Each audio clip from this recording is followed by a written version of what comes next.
नमस्कार शेतकरी मित्रांनो, शेतकरी दादा यूट्यूब चॅनेलमध्ये आपले सर्वांचे पुन्हा एकदा स्वागत आहे। आज आपण बघणार आहे दुपारनंतरचे सोयाबीन बाजारभाव म्हणजे दिनांक 17 मार्च 2024। सर्व शेतकऱ्यांनी हा व्हिडिओ संपूर्णपणे बघा, कुठे न स्किप करता। बाजार समिती सिल्लोड या ठिकाणी आज आवक 8 क्विंटल, कमीत कमी 4300, सरसंद्र 4350, जास्तीत जास्त 4400 रुपये क्विंटल।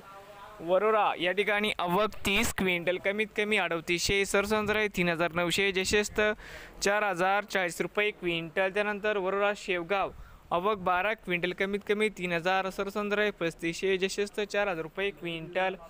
वरोरा खंबाडा आवक 26 क्विंटल, कमीत कमी 3800, सरसंद्र 4000, जशेस्त 4100 रुपये क्विंटल। त्यानंतर ओसा येथे आवक 1330 क्विंटल, कमीत कमी 4425, सरसंद्र 4617, जास्तीत जास्त 4651 रुपये क्विंटल। नवीन आले असाल तर शेतकरी दादा यूट्यूब चॅनेलला सबस्क्राईब करा रोज सोयाबीनचे व्हिडिओ बघण्यासाठी।